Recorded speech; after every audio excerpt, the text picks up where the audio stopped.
जम्मू कश्मीर में चुनाव का ऐलान हो चुका है और नेताओं का नामांकन भी शुरू है। टिकटों की मारामारी के बीच कश्मीर चुनाव पर पूरे देश की नज़र है और लोग कश्मीर के बारे में जानना चाहते हैं।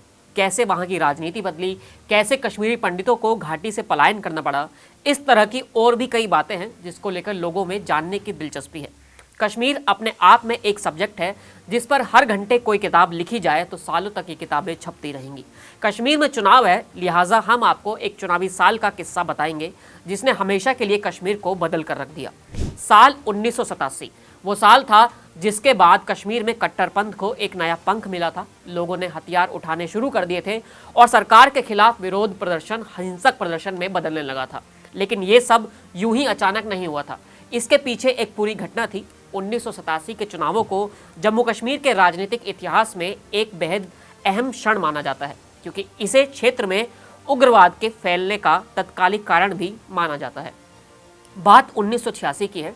जम्मू कश्मीर के तत्कालीन राज्यपाल जगमोहन कश्मीर की आवाम में अपनी लोकप्रियता गंवा चुके थे और बड़ी संख्या में लोग उन्हें पसंद नहीं करते थे। वजह यह थी कि राज्यपाल ने गुलाम मोहम्मद शाह की अगुवाई वाली आवामी नेशनल कॉन्फ्रेंस की सरकार को 6 मार्च 1986 को बर्खास्त कर दिया और राज्य में राज्यपाल शासन लगा दिया। इससे थोड़ा पहले जाएं तो तत्कालीन मुख्यमंत्री शेख अब्दुल्ला की मौत के बाद उनके बेटे फारूक सितंबर 1982 में पहली बार प्रदेश के मुख्यमंत्री बने थे। नवंबर 1983 के चुनाव में कांग्रेस फारूक अब्दुल्ला की पार्टी नेशनल कॉन्फ्रेंस के साथ चुनाव लड़ना चाहती थी, लेकिन बात नहीं बनी और फारूक अब्दुल्ला अकेले ही चुनाव जीत गए और राज्य में लगातार दूसरी बार मुख्यमंत्री बन गए। कांग्रेस ने नेशनल कॉन्फ्रेंस में जारी आंतरिक कलह का फायदा उठाया और फारूक अब्दुल्ला की सरकार को गिराने के लिए उनके बहनोई और आवामी नेशनल कॉन्फ्रेंस के नेता गुलाम मोहम्मद शाह को अपने साथ मिला लिया। गुलाम मोहम्मद 2 जुलाई 1984 को मुख्यमंत्री बने और 6 मार्च 1986 तक पद पर रहे। राज्यपाल की ओर से शाह सरकार को अपदस्थ करने के बाद राज्य में राजनीतिक अस्थिरता का दौर शुरू हो गया था। इसके बाद राज्य में राज्यपाल शासन लगा दिया गया था। दूसरी तरफ राज्यपाल शासन के दौरान ताबड़तोड़ कई अध्यादेश और कानून पारित किए गए जिन्हें कश्मीर में सांप्रदायिक एजेंडे से प्रेरित और राज्य के मुस्लिम बहुल चरित्र को कमजोर करने वाला माना गया, जिसमें जन्माष्टमी जैसे हिंदू त्योहारों पर मांस की खरीद फरोख्त पर रोक भी शामिल था। इसके बाद राज्य सरकार के कर्मचारी भी राज्यपाल के इस फैसले के खिलाफ हो गए। कश्मीर में मुस्लिम यूनाइटेड फ्रंट की लोकप्रियता लगातार बढ़ती जा रही थी। फ्रंट की लोकप्रियता से केंद्र की तत्कालीन राजीव गांधी सरकार को टेंशन हो गई। केंद्र ने बदले हालात में फारूक अब्दुल्ला के साथ संबंध सुधारने का फैसला किया। राज्यपाल शासन खत्म कर दिया। राजीव फारूक समझौते के तहत फारूक अब्दुल्ला नवंबर 1986 में कांग्रेस के समर्थन से जम्मू कश्मीर में फिर से सत्ता में लौटे और अपनी सरकार बनाई। घाटी में इस बदलाव से कोई खास फायदा नहीं हुआ। मुस्लिम यूनाइटेड फ्रंट, जो अब धार्मिक संगठन से कश्मीर की एक अहम राजनीतिक पार्टी बन चुकी थी, जिसे आवाम का भरपूर समर्थन हासिल था।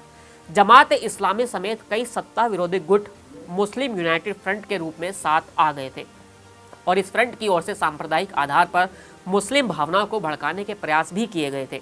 विधानसभा चुनावों की तारीख के ऐलान के बाद मुस्लिम यूनाइटेड फ्रंट ने चुनावी मैदान में उतरने का फैसला किया। फ्रंट का नारा था कि विधानसभा में कुरान के कानून को लागू किया जाए।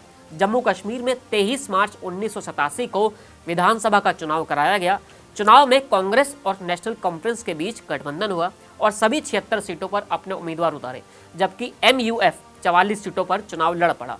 चुनाव में बड़ी संख्या में लोगों ने बदलाव को ध्यान में रखते हुए मतदान किया और पहली बार कश्मीर में 80% वोटिंग हुई थी। कई दिनों तक चुनावी नतीजों को रोक कर रखा गया। परिणाम घोषित हुए तो फ्रंट को करारा झटका लगा। उसके 44 उम्मीदवारों में से सिर्फ 4 उम्मीदवार ही जीत सके। गठबंधन को 62 सीटों पर जीत मिली थी।